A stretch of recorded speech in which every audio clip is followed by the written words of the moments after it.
Alors, dans cette vidéo, nous allons voir comment résoudre une équation fonctionnelle très classique qui est f de x plus y égale f de x fois f de y, avec la particularité que ici on va résoudre de deux manières différentes, une fois en ramenant à une équation fonctionnelle de Cauchy et l'autre fois en utilisant la dérivabilité de la fonction f. Puisqu'en effet, ici on nous demandait de trouver toutes les fonctions f dérivables, telles que, pour tout couple xy appartenant à R2, f de x plus y est égal à f de x fois f de y. Donc ça ressemble à une équation fonctionnelle de Cauchy, puisque l'équation fonctionnelle de Cauchy c'est exactement la même avec un plus ici à la place du fois. Mais on va voir que justement on va pouvoir se ramener facilement à une équation fonctionnelle de Cauchy. Et en plus on a la dérivabilité de la fonction f, alors qui est plus forte que l'hypothèse de Cauchy qui est que f doit être continue, mais a priori, si elle est dérivable, elle est forcément continue. On va voir que cette dérivabilité nous permet de trouver une deuxième méthode pour résoudre cette équation. Donc la première méthode, ça va être justement d'utiliser la dérivabilité de la fonction f. Pour ce faire, on va d'abord faire deux cas. On va remplacer x et y par 0 pour voir ce que ça donne. Parce que souvent, ce qu'on fait, c'est qu'on remplace les variables x et y par des chiffres comme 0, 1 ou moins 1, etc. pour voir quelques particularités. Si je remplace x et y par 0, ça me fait 0 plus 0, donc ça fait 0. Et ici, ça me fait f de 0 fois f de 0, donc ça fait f de 0 au carré. Donc ça, c'est le x qui vaut 0 et le y qui vaut 0. Donc j'ai f de 0 carré qui vaut f de 0, donc j'en déduis que j'ai deux possibilités, f de 0 qui est égal à 0, ou f de 0 qui est égal à 1. Bon, je détaille pas, hein, c'est assez évident, quand x carré égale x, ça veut dire que x égale 0, ou x égale 1. Donc là j'ai deux possibilités, et donc il faut que je fasse deux cas. Premier cas, si f de 0 égale 0. Alors si f de 0 est égal à 0, à ce moment-là, ce qu'on va montrer, c'est que la fonction nulle est solution de l'équation. En effet, si je prends f de 0 égale 0, je dis soit x différent de 0, et je remplace y par 0.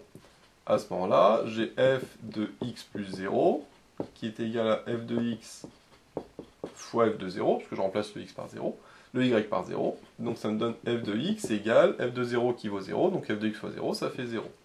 Donc là, j'en déduis que si f de 0, eh ben, f de x égale 0 pour tout x différent de 0, donc j'en déduis finalement que f est la fonction nulle.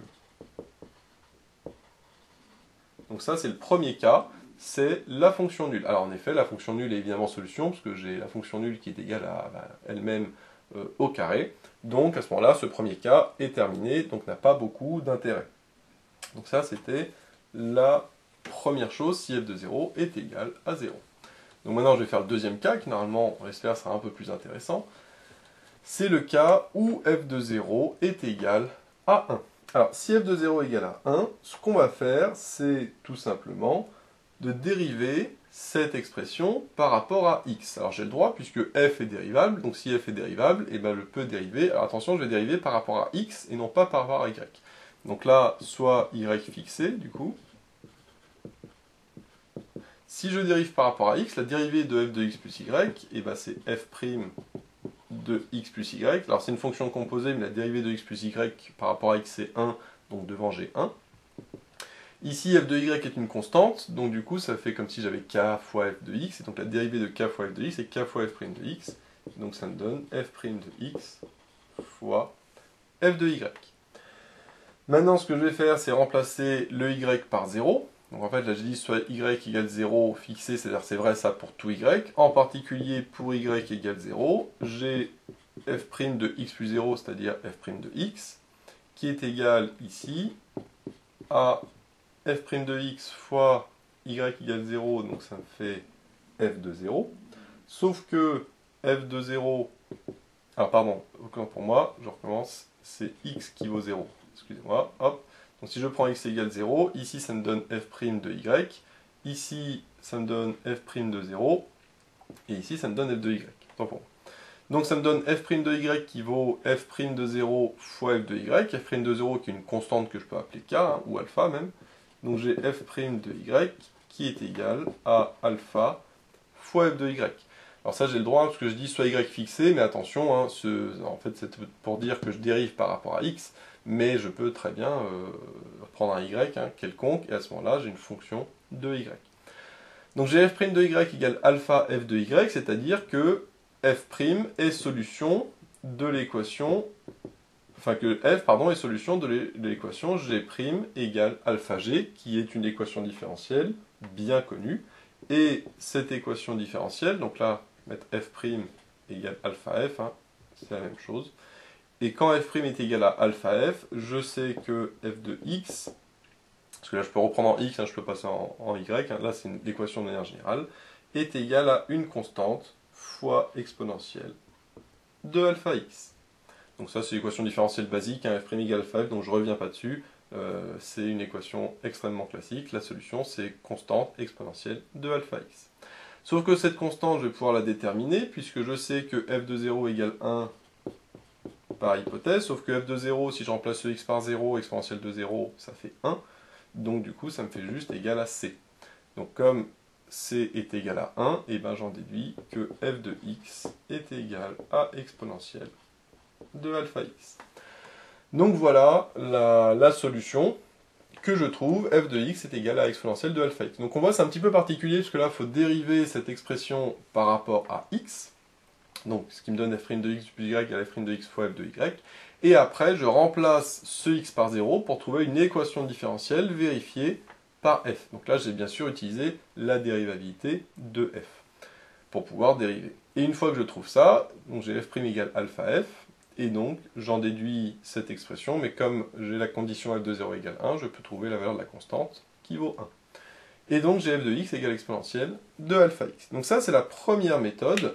Alors bien sûr, dans le cas où f de 0 égale 1, parce que sinon, si f de 0 égale 0, on a vu que c'était la fonction nulle. Donc maintenant, ce qu'on peut faire, on va voir dans une deuxième méthode, mais qui est pas fort, enfin, qui est différente, qui est totalement différente. Après, à vous de voir celle que vous préférez. Donc la deuxième méthode, c'est de se ramener à une équation fonctionnelle de Cauchy. Donc qui est la même, en fait, mais avec un plus à la place du moins. Alors l'idée est très simple, ça va être déjà de remplacer le x par x sur 2 et le y par x sur 2 aussi. Donc je remplace le x par x sur 2 et le y par x sur 2, j'ai le droit. Et donc ça me donne f de x sur 2 plus x sur 2 égale f de x sur 2 fois f de x sur 2. X sur 2 plus x sur 2, ça fait f de x. Et là, ça me donne f de x sur 2, le tout au carré.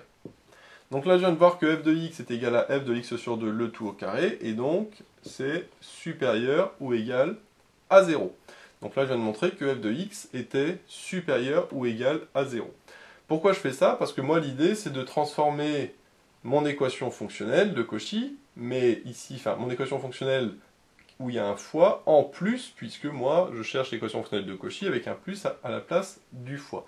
Or, qui transforme le fois en plus? Eh bien, la fonction ln. Donc l'idée, c'est d'appliquer la fonction ln dans cette équation. Sauf que pour appliquer la fonction ln, il faut d'abord que je prouve que f est strictement positif, puisque sinon, je n'ai pas le droit d'appliquer le ln.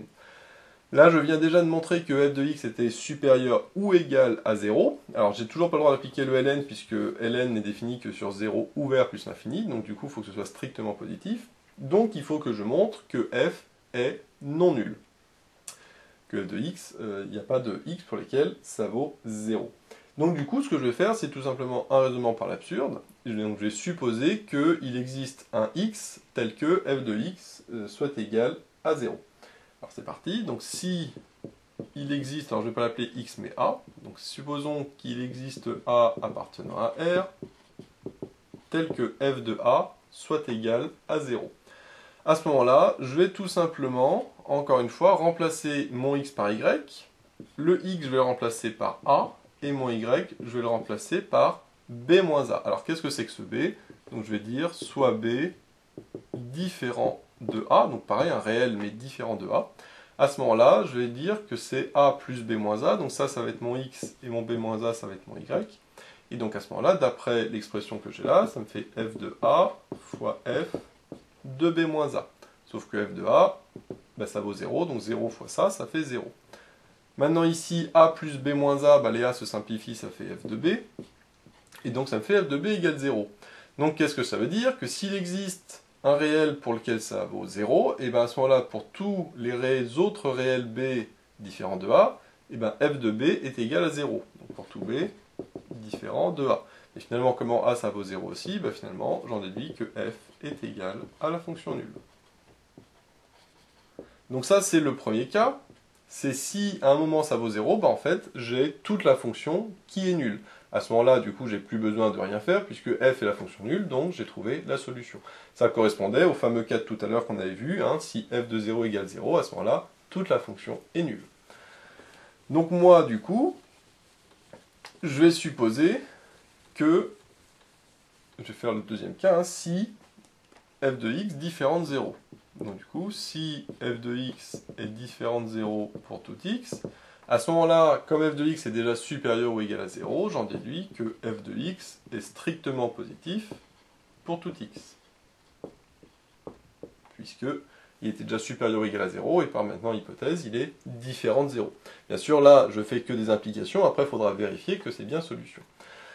À ce moment-là, si f est strictement positif, ben, je peux passer au ln là-dedans, dans cette équation. Donc ça fait ln de f de x plus y est égal à ln de f de x fois f de y, sauf que ln du produit, ça donne la somme des ln, donc ça donne ln de f de x plus ln de f de y. Et maintenant, l'astuce, c'est de poser une fonction g, que je vais appeler g par exemple. Donc posons g de x est égal à ln de f de x, donc qui est bien défini puisque f de x est strictement positif. À ce moment-là, qu'est-ce que j'obtiens comme équation? Eh bien, on va le voir tout de suite. J'obtiens à droite ln de f de x, donc qui vaut g de x. J'obtiens ln de f de y qui vaut g de y. Et ln de f de x plus y, c'est g de x plus y. Et là, j'obtiens que g est solution de l'équation de Cauchy, puisque ça, c'est l'équation fonctionnelle de Cauchy qu'on avait vue dans une autre vidéo, où c'est la même chose qu'ici, mais avec un plus à la place du fois. Et donc, comme de plus, g est continu, ça c'était une hypothèse très importante de Cauchy. Pourquoi g est continu? Puisque g c'est ln de f de x, f est dérivable, donc a priori continu, donc ln est continu également, donc par composition g est continu. Et donc comme g est continu et satisfait l'équation de Cauchy, j'en déduis que g de x est égal à alpha x pour tout x appartenant à R, puisqu'on avait vu que les solutions de l'équation de Cauchy étaient les fonctions linéaires du style g de x égale alpha x. Maintenant, il ne faut pas oublier de repasser en f, parce que moi, ce que je veux, c'est des fonctions f. Donc là, g de x égale ln de f de x, donc j'en déduis que f de x, en passant à l'exponentielle, est égal à exponentielle de g de x, et exponentielle de g de x, c'est exponentielle de alpha x. Et exponentielle de alpha x, c'était exactement les fonctions que j'ai trouvées tout à l'heure, les fonctions solutions de tout à l'heure. Avec on a vu c'était c exponentielle alpha x, mais avec le c qui vaut 1, puisque f de 0 valait 1. Bien sûr, là je n'ai fait que des implications, donc il va falloir que je fasse la réciproque, de même que tout à l'heure, j'avais fait des implications, là je n'ai pas fait la réciproque, parce que je vais le faire maintenant. Mais ici, l'astuce, on avait vu, c'est de passer à la fonction ln pour pouvoir trouver une équation de Cauchy avec g, mais qui vaut ln de f de x, donc après on passe à l'exponentielle pour enlever le ln, et donc on trouve les mêmes fonctions que tout à l'heure. Par contre, avant de passer au ln, il faut montrer d'abord que c'est strictement positif, et donc du coup, il y avait tout le raisonnement qu'on a fait avant. Maintenant, réciproquement, donc ce qu'on a vu, c'est que les solutions, c'est f de x égale e de alpha i, et la fonction nulle, il ne faut pas oublier. Donc réciproquement, donc la fonction nulle est bien solution de l'équation. Donc fonction nulle, ça c'est évident, donc ça c'est ok, puisque ici la fonction nulle c'est bien égal à elle-même au carré.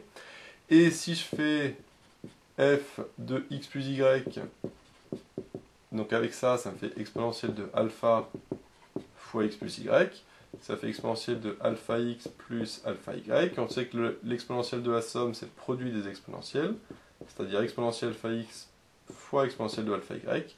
E de alpha x, c'est f de x, E de alpha y, c'est f de y, et donc j'ai bien f de x plus y qui vaut f de x fois f de y. Donc là, je viens de montrer que réciproquement, la fonction nulle et les fonctions du style f de x égale exponentielle de alpha x sont bien solutions de cette équation fonctionnelle, et donc j'en déduis que, que l'ensemble des solutions de cette équation sont la fonction exponentielle alpha x ainsi que la fonction nue.